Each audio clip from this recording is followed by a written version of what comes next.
मासूमियत भरे पुराने दौर में अलमारियों में अखबारात भी अंग्रेजी के बिछाए जाते थे कि इनमें मुकद्दस किताबों के हवाले नहीं होते। छोटी से छोटी कोताही पर भी कोई ना कोई सुना सुनाया खौफ आड़े आ जाता था। जमीन पर नमक या मिर्चें गिर जाती थी तो होशो हवास उड़ जाते थे कि कयामत वाले दिन आंखों से उठाना पड़ेंगी।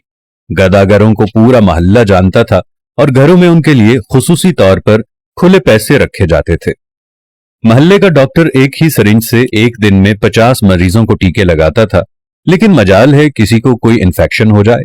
यरकान या शदीद सरदर्द की सूरत में मौलवी साहिब माथे पर हाथ रखकर दम कर दिया करते थे और बंदे भले चंगे हो जाते थे। घरों में खत आते थे और जो लोग पढ़ना नहीं जानते थे वो डाकिये से खत पढ़वाते थे। डाकिया तो गोया घर का एक फर्द शुमार होता था।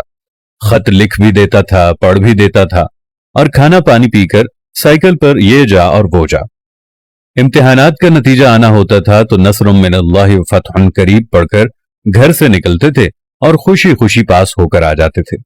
ये वो दौर था जब लोग किसी की बात समझकर ओके नहीं ठीक है कहा करते थे। मौत वाले घर में सब महल्लेदार सच्चे दिल से रोते थे और खुशी वाले घर में हकीकी कहकहे लगाते थे। हर हमसाया अपने घर से सालन की प्लेट साथ वालों को भेजता था और उधर से भी प्लेट खाली नहीं आती थी। मीठे की 3 ही अकसाम थी, हलवा, जर्दा चावल और खीर। आइसक्रीम दुकानों से नहीं, लकड़ी की बनी रेड़ी से मिलती थी जो म्यूजिक नहीं बजाती थी। गली गली में साइकिल के मैकेनिक मौजूद थे। जहां कोई ना कोई महल्लेदार कमीज का कोना मुंह में दबाए पंप से साइकिल में हवा भरता नजर आता था। न्याज बढ़ती थी तो सबसे पहला हक बच्चों का होता था। दूध के पैकेट और दुकानें तो बहुत बाद में वजूद में आई। पहले तो लोग भैंसों के बाड़े से दूध लेने जाते थे। गुफ्तगू ही गुफ्तगू थी, बातें ही बातें थी, वक्त ही वक्त था। गलियों में चारपाइयां बिछी होती थी। महल्ले के बाबे हुक्का पी रहे होते थे और पुराने बुजुर्गों के वाकयात बयान कर रहे होते थे। जिन घरों में टीवी आ चुका था उन्होंने अपने दरवाजे महल्ले के बच्चों के लिए हमेशा खुले रखे।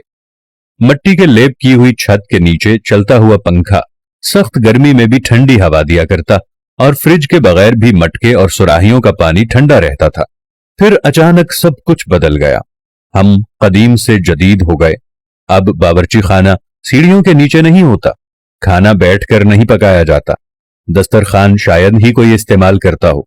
मंजन से टूथपेस्ट तक के सफर में हमने हर चीज बेहतर से बेहतर कर ली, लेकिन पता नहीं क्यों इस कदर सहूलतों के बावजूद हमें घर में एक ऐसा डब्बा जरूर रखना पड़ता है जिसमें डिप्रेशन, सरदर्द, ब्लड प्रेशर, नींद और विटामिन की गोलियां हर रोज मौजूद होती हैं।